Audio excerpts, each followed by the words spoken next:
हरे कृष्ण। ओम नमो भगवते वासुदेवाय।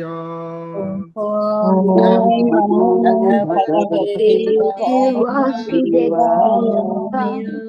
ओम नमो भगवते वासुदेवाय। ओम नमो भगवते वासुदेवाय। ओम नमो भगवते वासुदेवाय। ओम नमो भगवते वासुदेवाय। नारायणं नमस्कृत्य नरं चैव नरोत्तमम्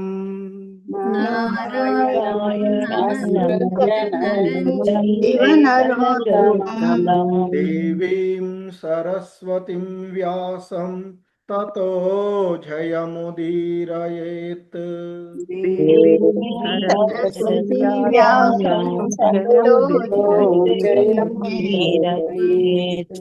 नष्टप्रायेष्वभद्रेषु नित्यं भागवत सेवया।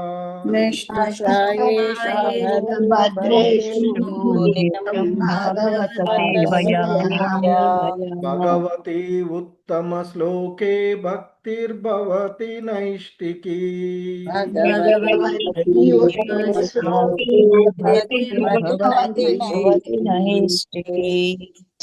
హరే కృష్ణ. సో ఈరోజు శ్రీమద్ భాగవతం క్లాస్కి అందరికీ కూడా ఇస్కాన్ మంగళూరు శ్రీ శ్రీ రాధా గోవింద ఆలయం తరఫున స్వాగతం సుస్వాగతం. హరే కృష్ణ.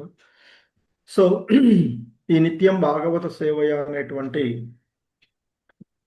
ఈ క్లాసులో మనము శ్రీమద్ భాగవతము 4వ స్కందమైనటువంటి గౌణ సృష్టి, అందులో 7వ అధ్యాయమైనటువంటి దక్షిణ చేత యజ్ఞ నిర్వహణము అనేటువంటి అధ్యాయాన్ని చూస్తున్నాము.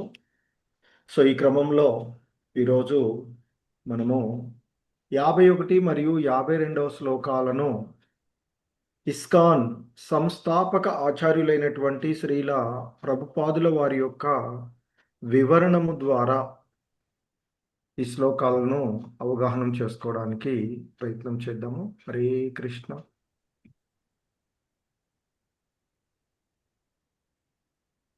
ప్రభు వినిపిస్తుంది కదా వాయిస్ క్లియర్ గానే?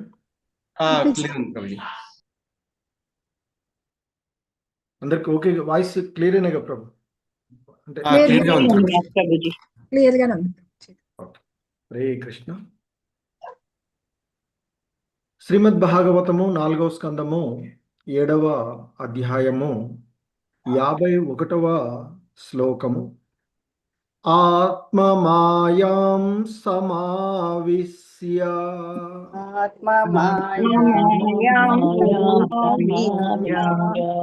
ఆత్మమాయాం సమావిశ్య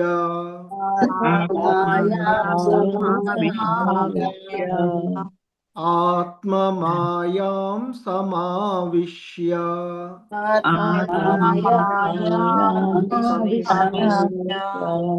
సోహం గుణమయీం ద్విజా సోహం గుణమయీం ద్విజా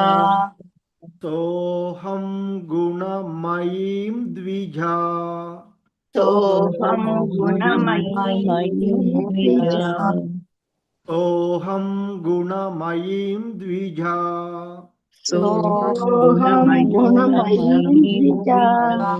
సృజన్ రక్షన్ హరన్ విశ్వం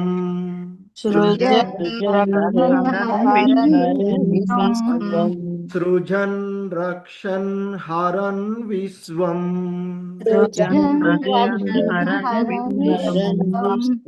సృజన్ రక్షన్ హరన్ విశ్వం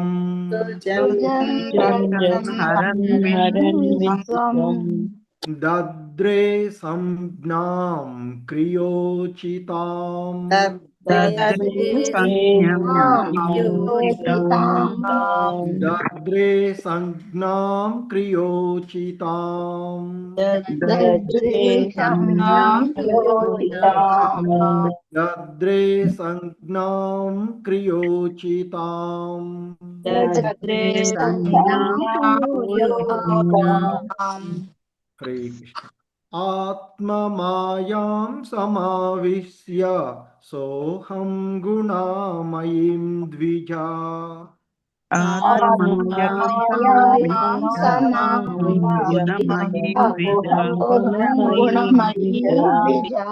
ఆత్మమాయాం సమావిశ్య సోహం గుణమయీం ద్విజా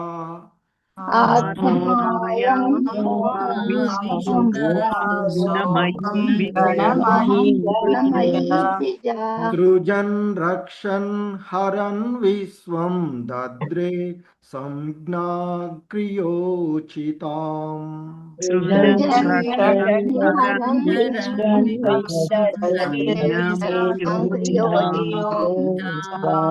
సృజన్ రక్షన్ హరన్ విశ్వం దద్రే సంజ్ఞాం క్రియోచితాం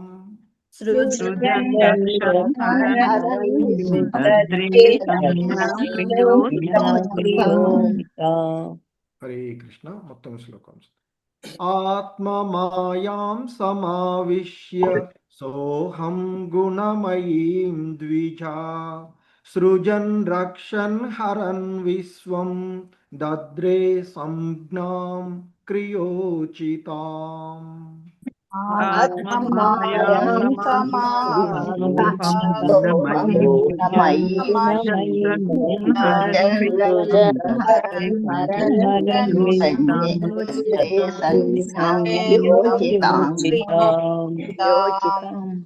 హరే కృష్ణ భక్తవత్సల మురారిదాసు ప్రభు భారతి హరే కృష్ణ మాధవి ప్రభు నీలప్ ధన్యవాదాలు దండ ప్రణాం హరే కృష్ణ హరే కృష్ణ ఓం నమో భగవతే వాసుదేవాయ ఆత్మమాయాం సమావిశ్య సోహం గుణమయీం ద్విజ సృజన్ రచ్చన్ హరన్ విశ్వం తద్రే సంజ్ఞాం క్రియోచితాం హరే కృష్ణ హరే కృష్ణ ప్రభుజీ దండవత్ ప్రణాం ఆత్మ మాయాం సమావిశ్య సోహం గుణమయీం ద్విజ సృజన్ రక్షన్ హరన్ విశ్వం దద్రే సంజ్ఞా క్రియోచితాం ధన్యవాదాలు ప్రభు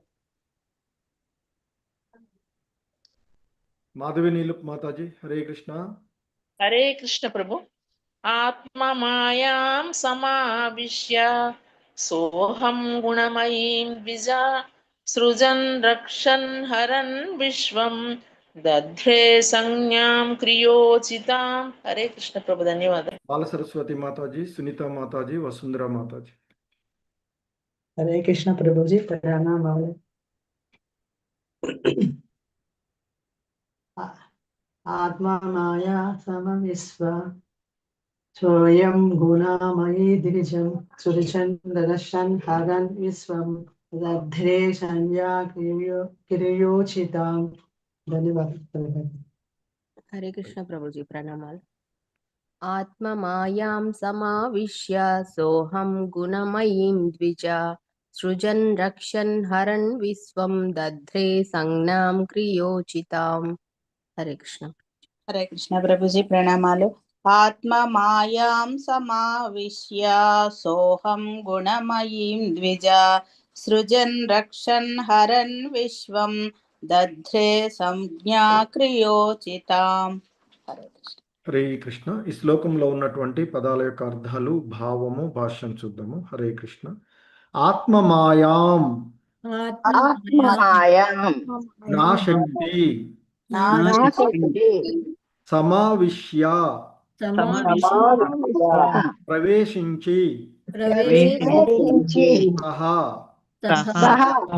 స్వయముగా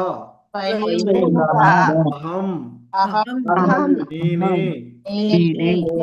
గుణమయీం గుణములను గూడిన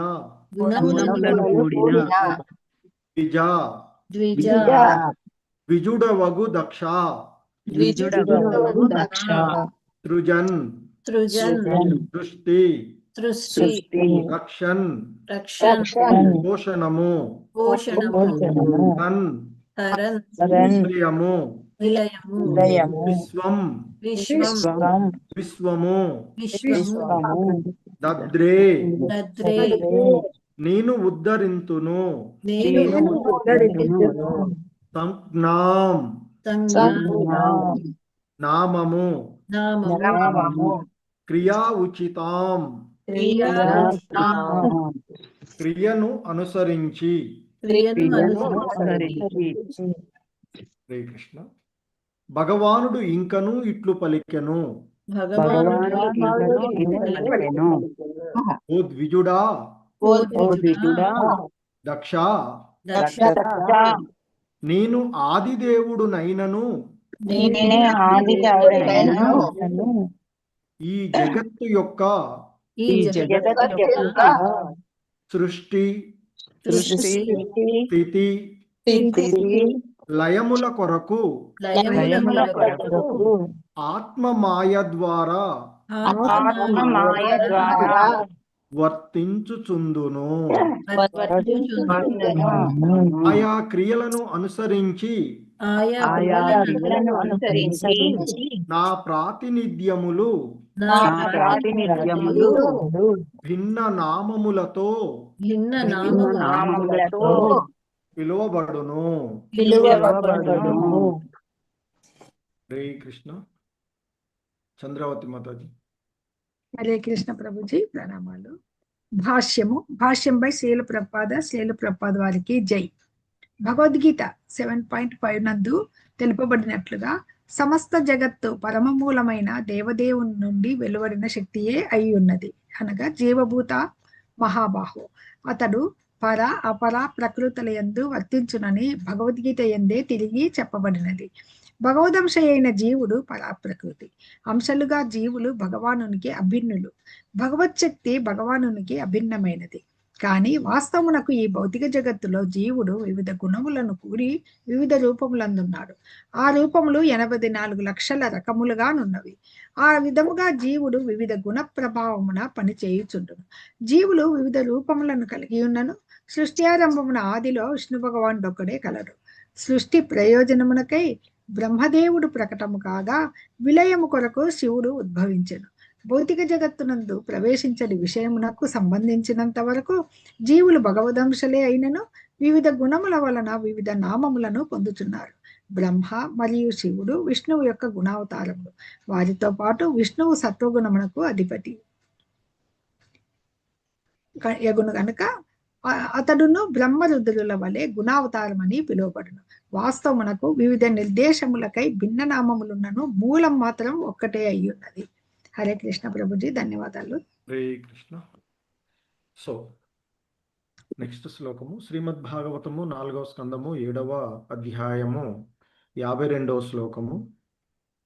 తస్మిన్ బ్రహ్మణ్య ద్వితీయే తస్మిన్ బ్రహ్మణ్య ద్వితీయే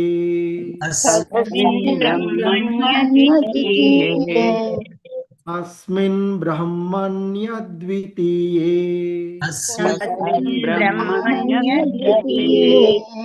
కేవలే పరమాత్మని కేవలే పరమాత్మని కేవలే పరమాత్మని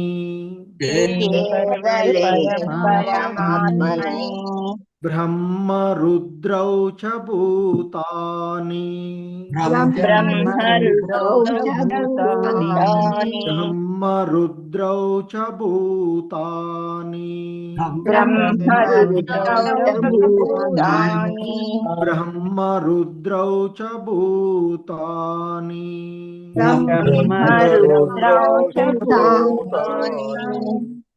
వేదేనాగ్నోనుపశ్యతి వేదేనాగ్నోనుపశ్యతి వేదేనాగ్నోనుపశ్యతి వేదేనాగ్నోనుపశ్యతి వేదేనాగ్నోనుపశ్యతి వేదేనాగ్నోనుపశ్యతి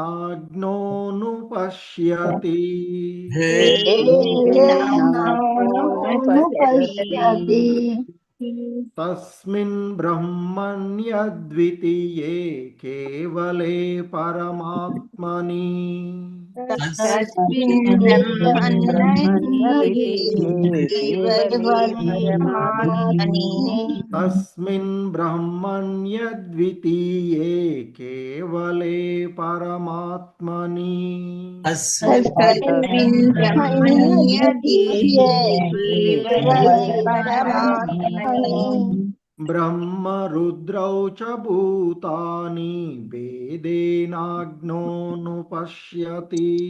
బ్రహ్మరుద్రౌ చ భూతాని వేదేనాగ్నోనుపశ్యతి బ్రహ్మరుద్రౌ చ భూతాని వేదేనాగ్నోనుపశ్యతి బ్రహ్మరుద్రౌ చ భూతాని వేదేనాగ్నోనుపశ్యతి తస్మిన్ బ్రహ్మణ్యద్వితీయే కేవలే పరమాత్మని బ్రహ్మరుద్రౌ చ భూతాని శ్రీకృష్ణ తస్మిన్ బ్రహ్మణ్యద్వితీయే కేవలే పరమాత్మని బ్రహ్మరుద్రౌ చ భూతాని వేదేనాగ్నోనుపశ్యతి తస్మిన్ బ్రహ్మణ్యద్వితీయే కేవలే పరమాత్మని బ్రహ్మరుద్రౌ చ భూతాని వేదేనాగ్నోనుపశ్యతి శశికళ మాతాజీ, కోటేశ్వరి మాతాజీ, శ్రీనివాస సేవిక మాతాజీ చదువు. హరే కృష్ణ ప్రభుజీ ప్రణామాలు. తస్మిన్ బ్రహ్మణ్యద్వితీయే కేవలే పరమాత్మని బ్రహ్మరుద్రౌ చ భూతాని భేదేనాజ్ఞోనుపశ్యతి. ధన్యవాదాలు ప్రభు. హరే కృష్ణ. కోటేశ్వరి మాతాజీ, శ్రీనివాస సేవిక హరే కృష్ణ. కోటేశ్వరి మాతాజీ చెప్పండి మాతాజీ. తస్మిన్ బ్రహ్మణ్య ద్వితీయే కేవలే పరమాత్మని బ్రహ్మరుద్రౌ చ భూతాని వేదేనాగ్నోనుపశ్యతి. హరే కృష్ణ గురూజీ. హరే కృష్ణ ప్రభుజీ, ప్రణామాలు ప్రభుజీ. తస్మిన్ బ్రహ్మణ్య ద్వితీయే కేవలే పరమాత్మని బ్రహ్మరుద్రౌ చ భూతాని వేదేనాగ్నోనుపశ్యతే. హరే కృష్ణ ప్రభుజీ, ధన్యవాదాలు విశాలవతి మాతాజీ. ప్రభుజీ. హరే నాగరత్న కృష్ణ. మాతాజీ, విశాలవతి మాతాజీ. హరే కృష్ణ ప్రభుజీ, ప్రణామాలు ప్రభుజీ. తస్మిన్ బ్రహ్మణ్య ద్వితీయే కేవలే పరమాత్మని బ్రహ్మరుద్రౌ చ భూతాని భేదేనాగ్నోనుపశ్యతి. ధన్యవాదాలు ప్రభుజీ. హరే కృష్ణ. హరే కృష్ణ ప్రభుజీ. తస్మిన్ బ్రహ్మణ్య ద్వితీయే కేవలే పరమాత్మని బ్రహ్మరుద్రౌ చ భూతాని భేదో నాజ్ఞోనుపశ్యతి. హరే కృష్ణ ప్రభుజీ. వెంకట ధన్యవాదాలు. నరసింహదాస ప్రభుజీ, జయప్రద మాతాజీ. హరే కృష్ణ ప్రభుజీ.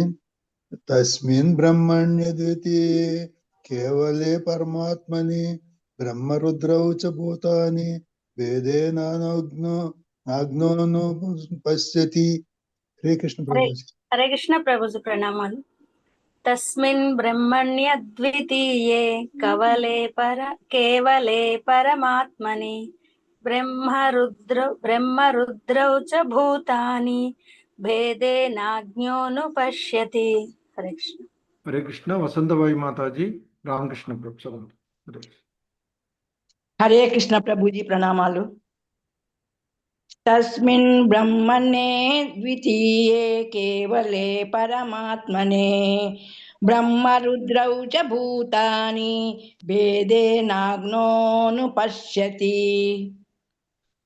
हरे कृष्ण। ధన్యవాదాలు ప్రభుజీ. तस्मिन् ब्रह्मण्यद्वितीये केवले परमात्मनि ब्रह्मरुद्रौ च भूतानि भेदेनाग्नो अनुपश्यति।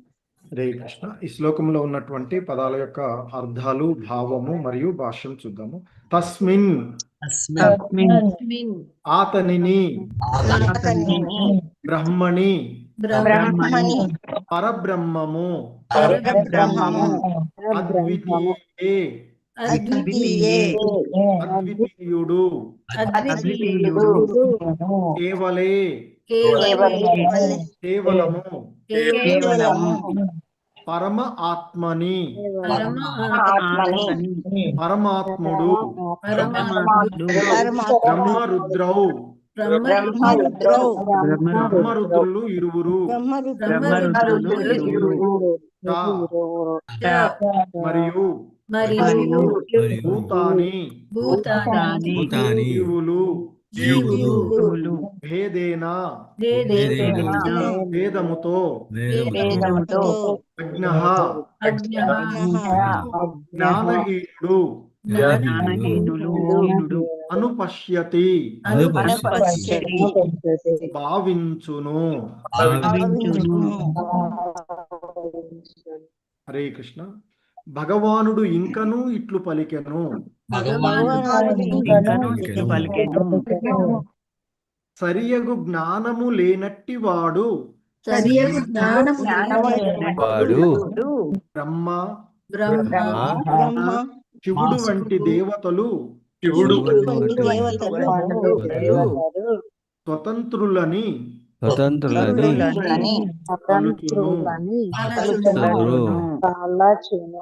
జీవులు కూడా స్వతంత్రులనియే అతడు భావించుచుండును.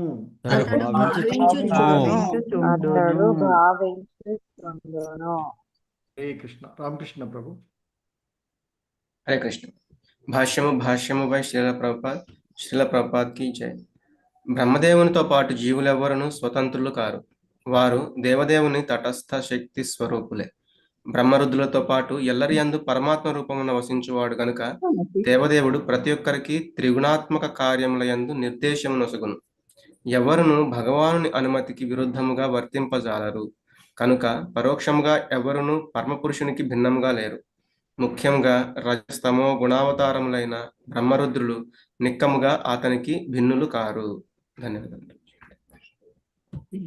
ఇవి ఈ శ్లోకములకు భావములు మరియు శ్రీల ప్రభుపాదుల వారి యొక్క భాష్యములు, వివరణలు వీటికి ఇవ్వబడినటువంటివి. హరే కృష్ణ. ఓం అజ్ఞానతిమిరాంధస్య జ్ఞానాంజనశలాకయా చక్షుర్మిలితం యేన తస్మై శ్రీ గురవే నమః.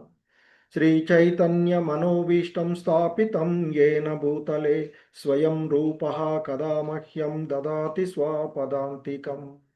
వందేహం శ్రీగురు శ్రీయుతపదకమలం శ్రీగురూన్ వైష్ణవాంశ. శ్రీరూపం సాగ్రజాతం సహగణ రఘునాథాన్వితం తం సజీవం సాద్వైతం సావధూతం పరిజన సహితం కృష్ణ చైతన్యదేవం శ్రీ రాధా కృష్ణ పాదాన్ సహగణ లలితా శ్రీ విశాఖాన్వితాంశ. నమా ఓం విష్ణుపాదాయ కృష్ణ ప్రేష్టాయ భూతలే శ్రీమతే భక్తి వేదాంత స్వామినితి నామిని. నమస్తే సారస్వతే దేవే గౌరవాణి ప్రచారిణే నిర్విశేష శూన్యవాది పాశ్చాత్యదేశతారిణి.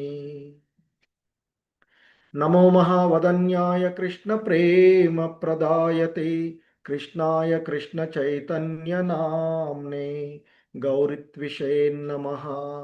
హే కృష్ణ కరుణా సింధో దీనబంధో జగత్పతే గోపేశ గోపికా కాంత రాధా కాంత నమోస్తుతే. తప్త కాంచన గౌరాంగీ రాధే వృందావనేశ్వరి వృషభానుసుతే దేవి ప్రణమామి హరిప్రియే. వాంఛాకల్పతరుభ్యశ్చ కృపా సింధుభ్య ఏవ చ పతితానాం పావనేభ్యో వైష్ణవేభ్యో నమో నమః. జయ శ్రీకృష్ణ చైతన్య ప్రభు నిత్యానంద శ్రీ అద్వైత గదాధర శ్రీవాసాది గౌర భక్త వృంద. హరే కృష్ణ కృష్ణ కృష్ణ హరే హరే, హరే రామ రామ రామ హరే హరే. హరే కృష్ణ. సో ఈ శ్రీమద్ భాగవతము చతుర్థ స్కందము 9వ అధ్యాయము 7వ అధ్యాయమైనటువంటి దక్షుని చేత యజ్ఞ నిర్వహణము అనేటువంటి అధ్యాయంలో ఇప్పటి వరకు ఆ దక్షుడు నిర్వహిస్తూ ఉన్నటువంటి యజ్ఞం వద్ద ఉపస్థితులై ఉన్నటువంటి అక్కడ ఉన్నటువంటి సర్వులు కూడా ఆ దేవదేవుడైనటువంటి భగవానుణ్ణి వారి వారి శక్తి మేరకు స్థితించిన పిదప ఇక నిన్న మనకి నిన్నటి శ్లోకంలో ప్రభు చాలా చక్కగా వివరించినట్లుగా ఆ భగవంతుడు తన గురించి తనకున్నటువంటి స్థితులను గురించి అంటే వారందరూ కీర్తించిన తదుపరి ఇక ఆయన వారికి ఉపదేశిస్తూ చెప్తూ ఉన్నటువంటి అంశాలను నిన్నటి శ్లోకం నుండి మనము చూస్తూ ఉన్నటువంటిది. సో మరి ఆ దేవదేవుడైనటువంటి విష్ణు భగవానుడు ఇట్లు పలికెను అంటూ నిన్నటి శ్లోకంలో మనం చూసినటువంటిది. ఆయన చెప్తూ ఉన్నారు, విష్ణు భగవానుడు అష్టబాహు రూపంలో అక్కడ దర్శనమిచ్చినటువంటి విష్ణు భగవానుల వారు చెప్తున్నారు అక్కడ, బ్రహ్మ శివుడు నేను ఈ జగత్తునకు పరమ కారణమై ఉన్నాము. నేను సాక్షి స్వరూపుడునకు పరమాత్ముడును. మా మువ్వురి నడుమ ఎట్టి భేదము లేదు అంటూ ఆ భగవంతుడు చెప్పినటువంటి అంశాన్ని, దానికి శ్రీల ప్రభుపాదుల వారి యొక్క వివరణమును నిన్న మనము ప్రభు ద్వారా చాలా చక్కగా విన్నటువంటిది. సో మరి ఈ క్రమంలోనే ఇంకా ఆ భగవంతుడు చెప్తూ ఉన్నటువంటి అంశాన్ని మనం చూస్తూ ఉన్నాం. ఈరోజు ఈ శ్లోకంలో ఇంకా కొనసాగిస్తూ ఆయన అంటూ ఉన్నారు, ఆత్మ మాయాం సమావిశ్య సోహం గుణమయీం ద్విజా సృజన్ రక్షన్ హరన్ విశ్వం దద్రే సంజ్ఞాం క్రియోచితాం. సో ఇంకా ఆ భగవానుడు విష్ణు భగవానుడు ఇంకను ఇట్లు పలికెను అంటూ, ఎవరు ఇదంతా కూడా మైత్రేయుడు విదురుడితో చెప్తూ ఉన్నటువంటి అంశాలను మనము ఇక్కడ చూస్తూ ఉన్నటువంటిది. మరి ఏమంటున్నారట ఆయన, ఆత్మ మాయాం సమావిశ్య, నా శక్తి ప్రవేశించి అంటూ ఇక్కడ ఆత్మమాయ అంటే నా యొక్క శక్తి సమావిశ్య ఈ విశ్వం అంతటా కూడా ప్రవేశించి ఉన్నటువంటిది. స అహం నేనే స్వయంగా, గుణమయీం అంటే గుణములను గూడి, ఇక్కడ ద్విజాని సంబోధించినటువంటిది. ద్విజుడవగు ఓ దక్ష అంటూ దక్షుడిని ఉద్దేశించి చెప్తూ ఉన్నటువంటి అంశాన్ని ఇక్కడ చూస్తూ ఉన్నటువంటిది. సో అంటున్నారు ఇక, సృజన్ రక్షన్ హరన్ విశ్వం దద్రే సంజ్ఞాం క్రియాచితం. సో ఆ విష్ణు భగవానుల వారు దక్షుడితో, ఓ ద్విజుడా దక్షుడా దక్ష. ద్విజుడ అంటే ఇక్కడ ద్విజ బ్రాహ్మణుడుగా చెప్పబడేటువంటి వాడు. మరి ఇంతకుముందు నిన్న ప్రభు చెప్పినట్లుగా ద్విజుడితో పాటు ఆయన మరలా ఒకసారి అయినటువంటి త్రిజుడు కూడా అని సంబోధించబడింది దక్షుడిని. మూడోసారి అని చెప్పాడు. ఎందుకంటే మొదట బ్రహ్మ నుండి వచ్చినప్పుడు, తర్వాత బ్రాహ్మణుడిగా దీక్ష తీసుకునేటువంటి స్థితులు ఉంటాయి. తర్వాత ఆ, అతడు చేసిన అపరాధం వల్ల శిక్షించబడి మళ్ళీ శివుని ద్వారా ఇదైనటువంటి. సో కనుక ఇక్కడ సాధారణంగా ద్విజుడా అంటే ఓ బ్రాహ్మణుడా దక్ష అంటూ, అంటే జ్ఞానం అంతకుముందు తనలో ఉన్న అజ్ఞానాన్ని తొలగించుకొని జ్ఞానవంతుడైనటువంటి వాడుగా దక్షుణ్ణి ఇక్కడ విష్ణు భగవానుడు సంబోధిస్తూ, ఓ ద్విజుడా దక్ష, నేను ఆదిదేవుడునైనను. అంటే ఇంతకుముందు కూడా నిన్న చెప్పారు ప్రభు, ఈ సృష్టికి పూర్వము ఆ నారాయణుడు ఒక్కడే ఉన్నాడు అంటూ మనకి అన్ని శాస్త్రాలలో చెప్పబడుతూ ఉన్నటువంటిది. సో కనుక అందుకే మరలా ఇక్కడ భగవంతుడు చెప్తున్నారు, నిన్న బ్రహ్మ శివుడు నేను అభిన్నులము అని చెప్తూ ఇంకా కొనసాగిస్తూ చెప్తున్నటువంటిది. ఓ ద్విజుడా దక్ష, నేను ఆదిదేవుడునైనను, అంటే నేనే పూర్వీకుడను, ఆదిగా ఉన్నటువంటి వాడిని అయినప్పటికీ ఈ జగత్తు యొక్క సృష్టి స్థితి లయముల కొరకు ఆత్మమాయ ద్వారా వర్తించుచుందును. ఆయా క్రియలను అనుసరించి నా ప్రాతినిధ్యములు భిన్న నామములతో పిలువబడుతూ ఉండును అంటూ ఆయన చెప్పినటువంటిది. సో ఇంకా కొనసాగిస్తూ చెప్తున్నారు, తస్మిన్ బ్రహ్మణ్యద్యతీయే కేవలే పరమాత్మని బ్రహ్మ రుద్రౌ చ భూతాని భేదేనాగ్నోను పశ్యతి. సో ఇంకా ఆ దక్షుడితో విష్ణు భగవానుడు కొనసాగిస్తూ చెప్తూ ఉన్నటువంటి, ఓ ద్విజ దక్షుడా, ఇంకా చెప్తున్నారు ఆయన, సరి అయినటువంటి జ్ఞానము లేనటువంటి వాడు, అంటే సరి అయినటువంటి అవగాహన లేనటువంటి వాడు బ్రహ్మ శివుడు వంటి దేవతలు స్వతంత్రులు అని తలచును. సో నిన్న అభిన్నము అని చెప్పారు. సో చెప్పి బ్రహ్మ శివుడు వంటి దేవతలు స్వతంత్రులు అని తలచును, జీవులు కూడా స్వతంత్రులు అని అతడు భావించుచుండును.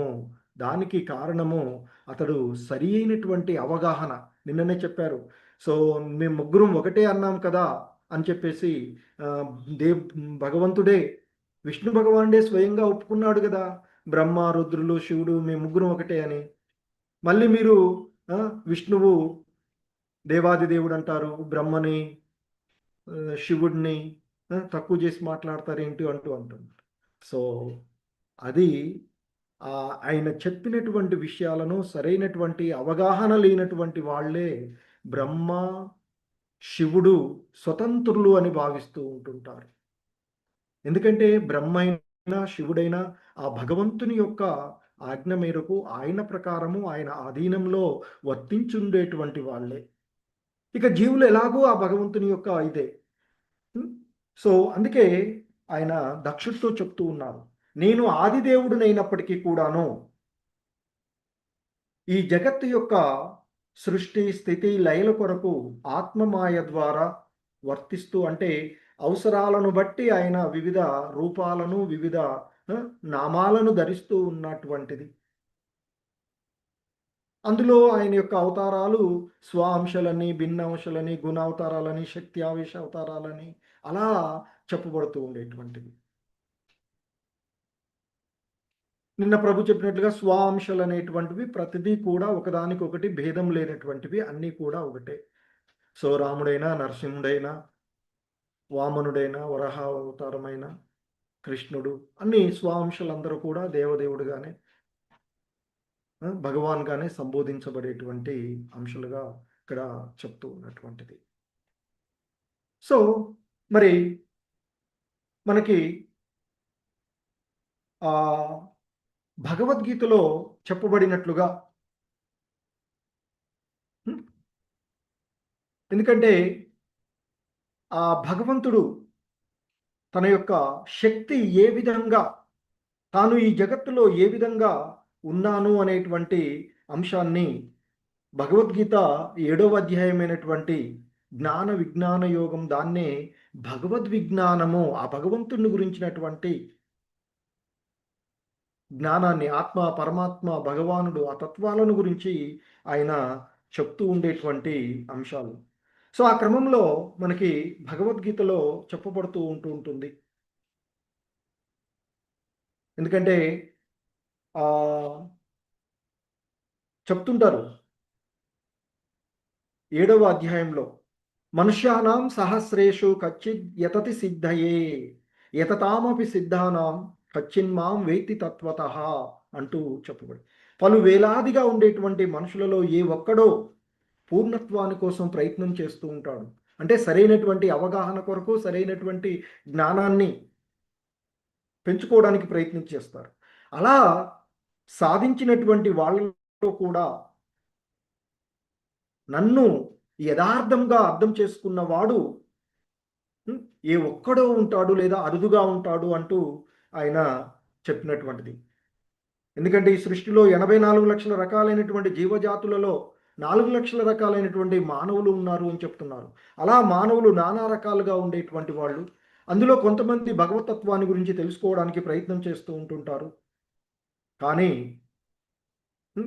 మరి శ్రీకృష్ణుడే దేవదేవుడు, సర్వకారణ కారకుడు, ఆదిదేవుడు, గోవిందుడు అనేటువంటి అవగాహనకు వచ్చేటువంటి వాళ్ళు చాలా తక్కువగా ఉంటారు, చాలా అరుదుగా ఉంటారు అని చెప్తారు.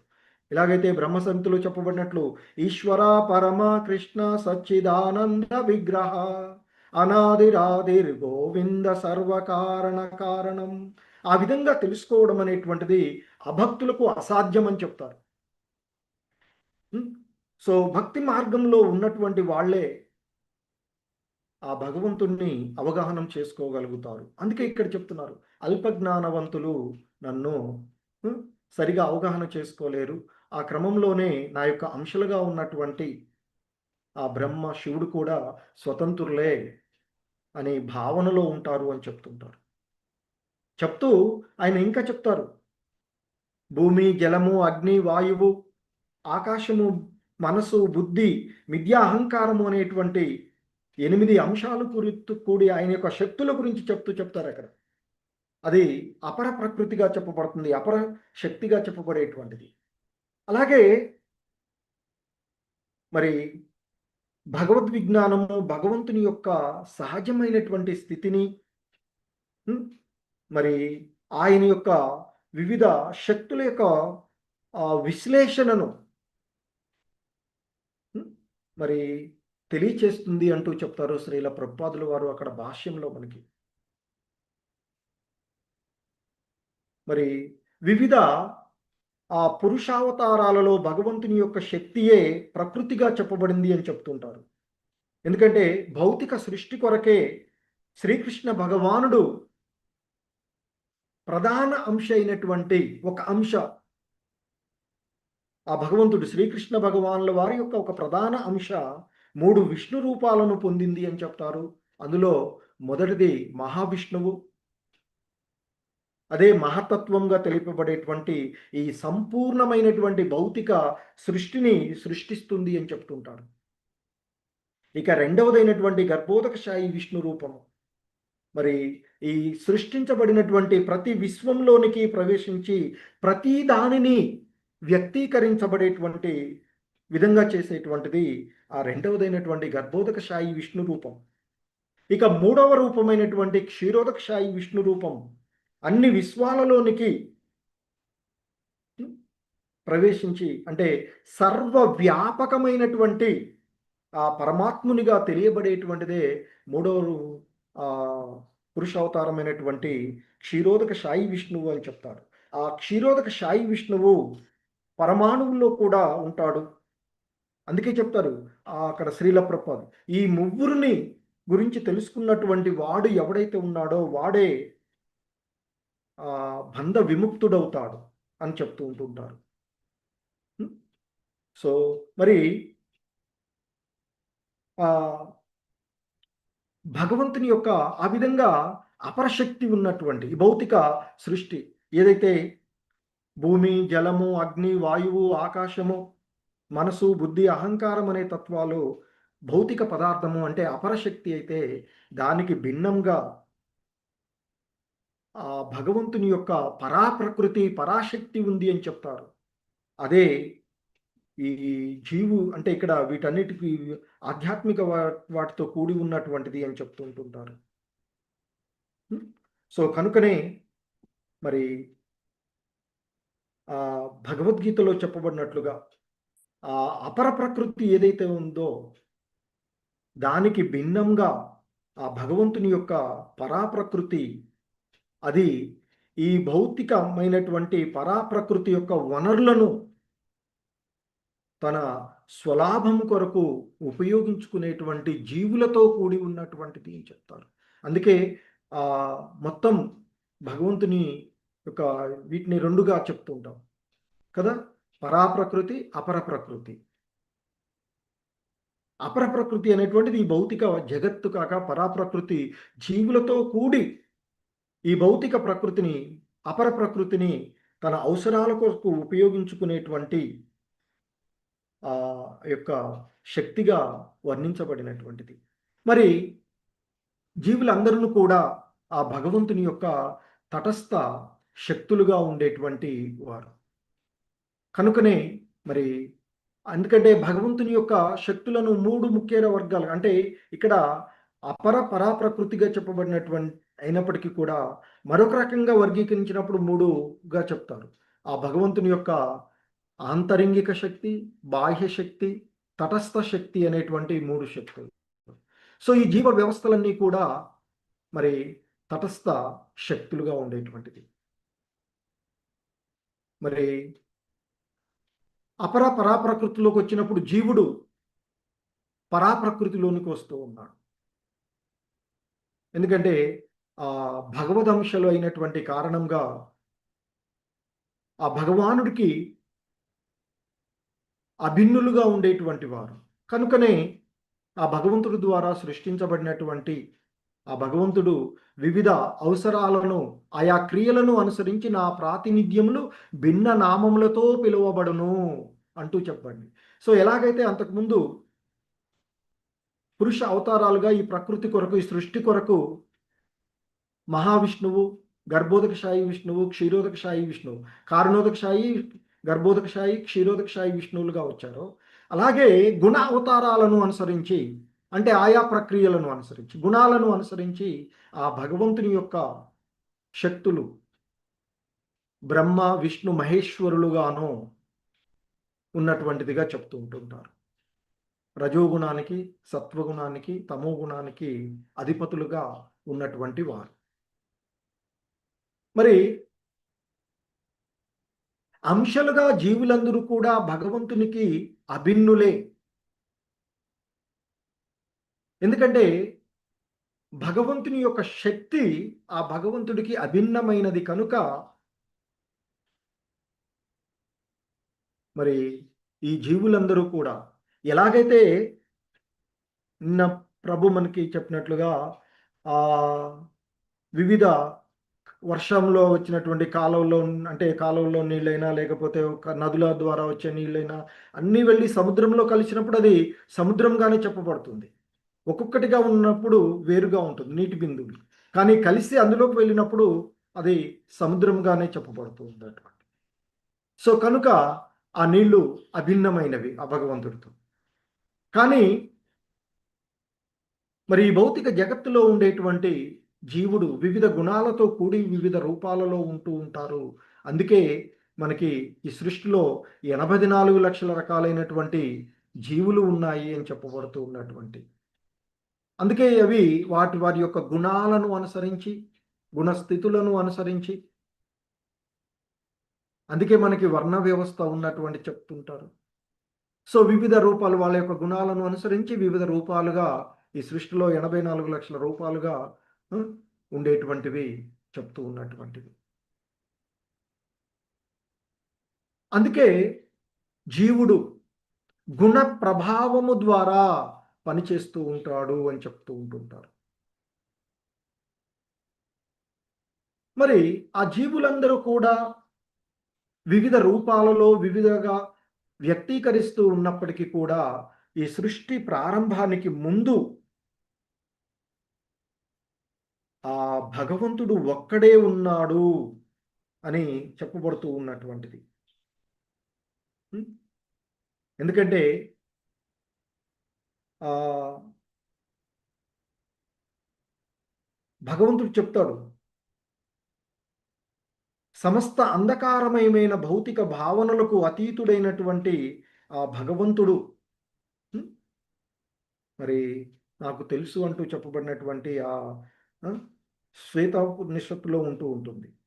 ఎందుకంటే ఆ భగవంతుడు ఆయనకు మించి, అంటే కేవలము అతనిని ఎరిగినటువంటి వాడే జన్మ మృత్యువులను దాటగలడు అని, అలాగే ఆ పరమ పురుషుని గురించిన జ్ఞానం కంటే ముక్తికి వేరొక మార్గం లేదు అని చెప్తారు. అందుకే ఆ భగవద్విజ్ఞానము, ఆ భగవంతుని గురించినటువంటి జ్ఞానాన్ని మనం తెలుసుకోవాలి అని చెప్తుంటారు. ఎందుకంటే ఆ పరమ పురుషుని కంటే ఉన్నతమైనటువంటి సత్యము మరొకటి లేదు. అందుకే భగవద్గీతలోనే కృష్ణ భగవానులు వారు చెప్తారు, మత్త పరతరం నాణ్యత్ కించిదస్తి ధనంజయ. ఓ ధనంజయ, నాకంటే శ్రేష్టమైన సత్యము మరొకటి లేదు, అన్నీ నాలోనే ఉన్నాయి అంటూ చెప్తున్నటువంటిది కూడా అక్కడ మనం వింటాం. సో కాబట్టి మరి ఈ జీవులన్నీ కూడా వివిధ రూపాలను కలిగి ఉన్నప్పటికీ కూడా సృష్టి ప్రారంభంలో ఉన్నటువంటి వాడు ఆ నారాయణుడు ఒక్కడే అని చెప్తూ ఉంటుంటారు. సృష్టి ప్రయోజనాల కొరకే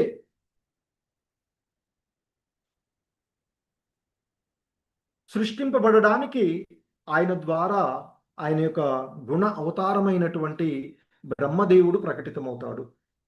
అలాగే ఈ సృష్టించబడినటువంటిది ప్రతిదీ కూడా విలయం చెందవలసినటువంటిదే కనుక ఆ విలయం కొరకు శివుడు ఉద్భవించినటువంటిది.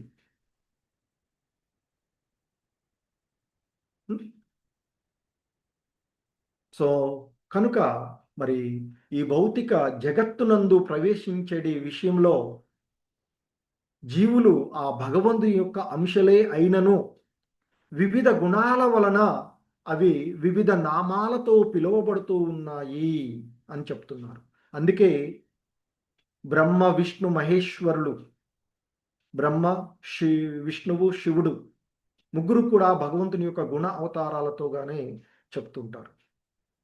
అందుకే బ్రహ్మ రజోగుణానికి అధిపతి కాగా శివుడు తమో గుణానికి అధిపతి, అలాగే ఆయనే విష్ణువు కూడా మళ్ళీ ఒక గుణానికి అధిపతిగా ఉంటారు. ఎందుకంటే మనం చూస్తూ ఉంటుంటాం, ఒక కుటుంబ వ్యవస్థలో ఉన్నప్పటికీ తండ్రి నుండి పిల్లలు వచ్చినప్పటికీ ఆ పిల్లలు ఏదైనా పనిచేసేటువంటి విషయాల్లో మరి పిల్లలతో పాటు తండ్రి కూడా ఒక పని చేస్తూ ఉండేటువంటి విషయాన్ని ఉంటుంది. కాబట్టి ఇక్కడ ఆ విష్ణు భగవాను నుండే వీళ్ళంతా వచ్చినప్పటికీ కూడా ఆ విధిగా ఒక్కొక్క గుణానికి, అంటే ఆ సంబంధించినటువంటి గుణాలకు విష్ణువు సత్వగుణానికి అధిపతి. అందుకనే అక్కడ ఆ విధంగా చూసినప్పుడు ఆ క్రమంలో వర్క్ చేసేటువంటి విధాలలో ఆ బ్రహ్మ రుద్రుల వలె శివుడు కూడా గుణావతారమే కనుక వారు ముగ్గురు ఒకటిగానే అంతకుముందు చెప్పబడినటువంటిది.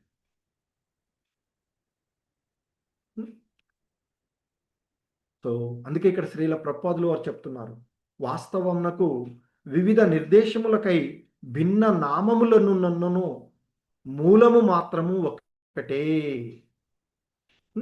సో కనుక అన్నిటికీ మూల ఆధారము అయినటువంటి ఆ మూలము భగవంతుడే అనేటువంటి విషయాన్ని మనకి చెప్పబడుతూ ఉండేటువంటి అంశాన్ని చూస్తూ ఉంటుంటాం. సో అందుకే ఆయన చెప్తూ ఉన్నటువంటి, ఇంకా భగవంతుడు చెప్పినట్లుగా సరి అయినటువంటి అవగాహన లేనటువంటి వాళ్ళు మాత్రమే బ్రహ్మ శివుడు వంటి ఇతర దేవతలు స్వతంత్రులు అని తలుస్తూ ఉంటుంటారు. ఎందుకంటే ఆ బ్రహ్మ శివుడు వంటి వాళ్ళే కాదు, ఇతరులు కూడా స్వతంత్రులు, అంటే ఈ జీవులు కూడా స్వతంత్రులే అని చెప్తూ భావనతో ఉంటారు అని చెప్తున్నారు. అందుకే ఇక్కడ శ్రీల ప్రభుపాదులు వారు చెప్తున్నారు, బ్రహ్మదేవునితో పాటు జీవులెవ్వరూ స్వతంత్రులు కాదు.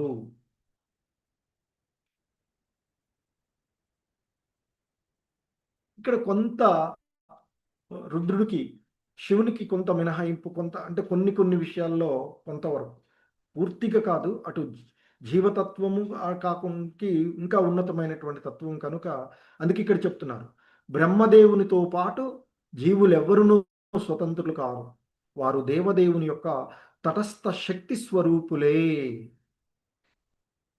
ఎందుకంటే బ్రహ్మ రుద్రులతో పాటు ఎల్లరి అందు పరమాత్మ రూపమున వశించువాడు కనుక దేవదేవుడు ప్రతి ఒక్కరికి త్రిగుణాత్మక కార్యం యందు నిర్దేశన వసుగుతూ ఉంటుంటాడు. సో ఎందుకంటే మనకి ఉపనిషత్తులలో చెప్పబడుతూ ఉంటుంటుంది ఏంటంటే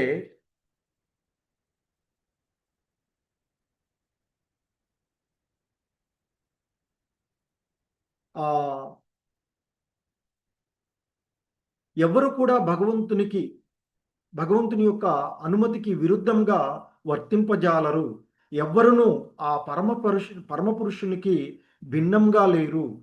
ఎందుకంటే అంశాలుగా అందరూ కూడా ఆ భగవంతుని యొక్క అంశాలే. సో కనుకనే ముఖ్యంగా ఆ భగవంతుని యొక్క గుణ అవతారాలైనటువంటి రజో తమో గుణ అవతారాలైనటువంటి ఆ బ్రహ్మ రుద్రులు ఖచ్చితంగా ఆ భగవంతుడికి భిన్నులు కారు. ఎందుకంటే గుణాత్మకంగా జీవులే ఆ భగవంతుని యొక్క అంశాలుగా చెప్పబడుతూ ఉన్నప్పటికీ కూడా మరి ఇక గుణ అవతారాలైనటువంటి బ్రహ్మ రుద్రులు ఆయనకి అభిన్నులు కారు అని చెప్పబడుతూ ఉన్నటువంటి అంశం చెప్తూ ఉంటుంటారు. ఎందుకంటే మనకి వేదాలలో చెప్పబడుతూ ఉన్నటువంటి దాంట్లో శ్రీకృష్ణుడే బ్రహ్మ, శివాది దేవతలందరికీ మూలము అని సమస్త వేద సాహిత్యము చెప్తూ ఉన్నటువంటిది. ఎందుకంటే ఆదిలో బ్రహ్మకు వేద జ్ఞానాన్ని ఉపదేశించిన వాడు, గతంలో వేద జ్ఞానాన్ని విస్తరింపచేసిన వాడు శ్రీకృష్ణుడే. అలాగే ఇంకా చెప్పబడుతూ ఉంటుంది